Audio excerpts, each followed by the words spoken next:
with the class of 2025 now sitting at 21, what's left for Marcus Freeman and his coaching staff? Yeah, I mean, like you said there, Darren, 21 commitments after they get Gordy Solstead locked in, and that's five. Excuse me, that's number 5 ranked class in the country. So pretty good group. The class score. Now, I'm not going to dive into what the class score means, and I've done that in past interviews, Darren, but it's at a 92.58, which is better than last year's 91.95. I think that's notable. Currently, 0 in-state commits. The average distance, and I'm for folks listening to your show, Darren, I'm reading off. This is on the On3 commit page. Average distance from Notre Dame to the high school recruit is 766 miles, which is interesting. Blue chip percentage of 57, which is a blue chip is a 4 or 5-star prospects, and 57% of Notre Dame's class is a 4 or 5-star. You're going to want that number to grow. Just from like a historical standpoint, you need to be over X percentage. I don't know, but 57, I do expect it to grow. Some of those Notre Dame commits getting bumps. So again, Darren, it's a strong class at the top. I love Ivan Taylor, the safety from Florida, Deuce Knight, the quarterback we'll talk about in a little bit, Dallas Golden. I mean, probably on paper one of Notre Dame's best defensive back classes in the past 20 years.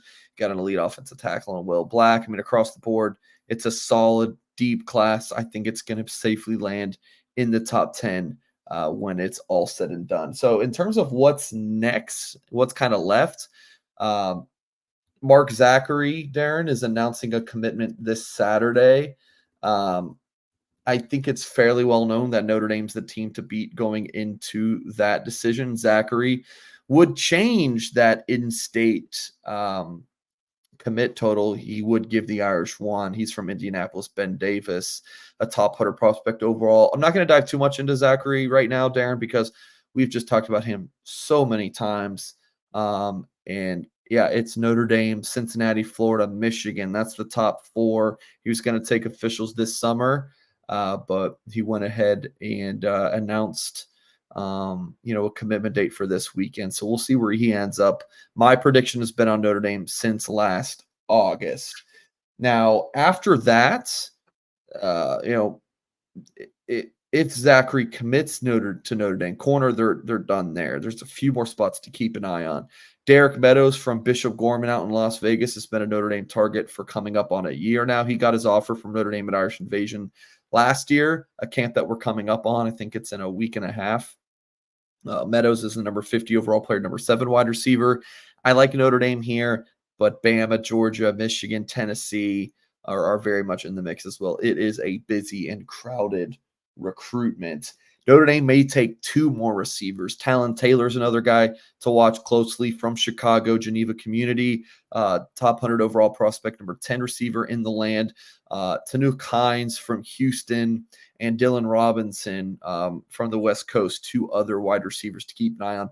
All 4 of these guys officially visiting Notre Dame this summer, and I really could see Notre Dame. So the feeling is that the Irish will land one of the bigger outside receivers, which is Dylan Robinson and Derek Meadows, and then one of the small, I say smaller, they're not small, but the kind of the either a field or a slot type guy in Talon Taylor and Tanu Kynes. So that's the ideal scenario for Notre Dame. We'll see what happens. Notre Dame definitely wants to land a linebacker. And it could be 2 more linebackers. My guess is it'll probably just end up being 1. Madden Farimo, who's pictured on the screen here, from Southern California. And then there's 2 from IMG Academy down in Bradenton, Florida. You got Nathaniel Owusu-Boateng, who's originally from Virginia, and Gavin Nix, who is from Florida. Both of those guys Notre Dame is pursuing hard. Right now, if you made me guess, I would say the Irish land Farimo of that bunch and just miss out on Owusu-Boateng. I just can't say with much certainty that the Irish will lead there. Michigan is very much in the mix, and he's taking some other officials in the month of June. And then Gavin Nix, to be honest, I don't have a strong feeling on that recruitment, but I've just been told that Notre Dame might be running second there. And then Notre Dame still is recruiting at the safety position. There's two names to know: Jadon Blair from Mount Tabor in Winston-Salem. He's the number 15 overall safety in the country per the On3 industry ranking. And then Jameer Joseph from New Jersey. Someone in the staff's been recruiting for a while, looking at him at corner, and now he's a safety target for the Irish. So I think Notre Dame will end up landing one of those two guys. So let's see if I can recap it all, Darren. So you're at 21 commits. Zachary would give them 22. Let's say two more receivers, ideally 24. A linebacker's 25. Jadon Blair's 26. That's the class. Will it play out like that? Probably not, because it never does. It's never that easy.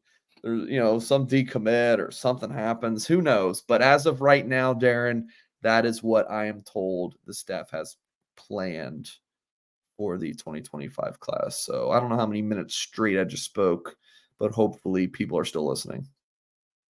It's a beautiful thing. Just keep on talking. Hey, people will listen to good news.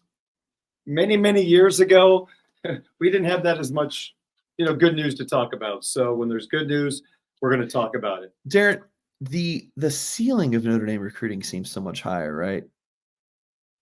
It does. It just does. The guys that they're landing, I just don't think they land 10 years ago. At the rate, the amount of guys. You tell me Brian Kelly was going to be landing Dallas Golden and Ivan Taylor, two elite top 100 potential 5-star kind of guys from Florida. I don't know if he would have CJ Carr and Deuce Knight, to be honest. But you know what the great thing is? We all know everything Notre Dame offers. Put that aside, that's crucial. If they start winning more playoff games, that's just going to bring more exposure. And kids want to win, and there's no doubt about that. So that might be the next level for Notre Dame recruiting, is when you start getting playoff victories and into a championship game and winning one, then maybe that's the next step. Yeah. Nothing to add there. All right. Well, since this week was the 35th anniversary of the release of the movie Roadhouse, this segment's the Double Deuce, because Deuce is making double trips to Notre Dame in June, and that's good news. You like that tie-in? I like it, Darren. Very well done. So, we reported this news Monday at Blue and Gold that Notre Dame quarterback commit Deuce Knight will be taking multiple visits to campus. So he's got his official visit locked in for the weekend of June 14th through the 16th. I'm like 98% sure that's his date. Just let me make sure. I don't have it on his profile yet. I'm pretty sure it's June 14th through the 16th. He's also going to be on campus June 2nd for Notre Dame's Irish Invasion Camp. And I wouldn't be surprised if it's like a full official, a full weekend that he's on campus as well, to really spend time with the other prospects that are there. So, not that Notre Dame's having a big recruiting weekend besides Irish Invasion, but just spend time with the staff and all that good stuff. So that will mark, I think, Deuce's 9th visit and 4th to Notre Dame this calendar year alone. And then when he takes his official visit, that'll be number 10. So, I like to say follow the visits, Darren. His actions are continuing to get to Notre Dame.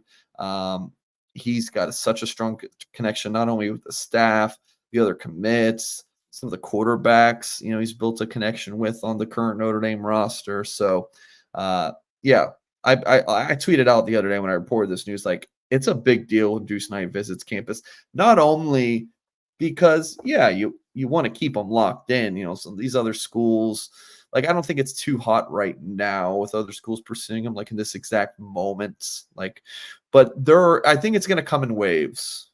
That's kind of my feeling, like, oh, this school might really make a big push, or this school's going to come back because they didn't, land this guy, and there's like, hey, let's give another shot at trying to get Deuce Knight.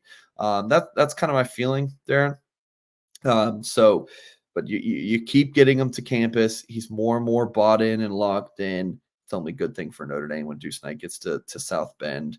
And you better believe that he'll be on campus a few times for games this fall as well.